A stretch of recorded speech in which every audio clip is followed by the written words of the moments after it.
Progress has been made. I've repaired the truck, took off the other piece, cleaned it up a little bit, put a new rivet in, cleaned up the other truck a little bit, put the coupler on, and guess what? I have stuffed the tender, but it's not wired. So, voila! There is the buck boost board for the smoke power, and here is the 000010300 Lionel $24 digital reverse for DC drives. Boom. And now I'm going to run power in, and then the supply power out for the motor and the smoke.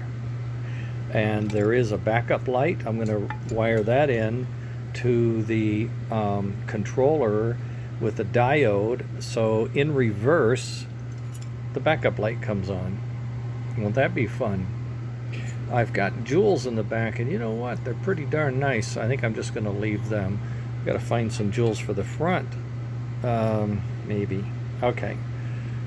Just giving you a little update. Going to start the wiring. I fiddled with this. I've got a little kit of parts I'm going to try to play with, and I have my my connector to the engine. And I will do this. I love it. I'm going to put this connector in, or one like it, that will fit into the engine, and then off the back of the engine I'm going to put a trailing truck, two-wheel trailing truck. I think that's going to make a nice rig.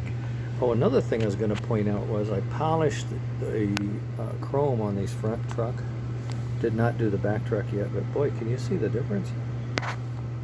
Oh yeah, it's like Hollywood in there. It's really cool. Okay, I've cleaned this up, put the sticky tape down here and a screw here with an insulator, and I think we're ready to go. So I'm going to start the wiring process and get back to you when we're ready to do a live test. How's that?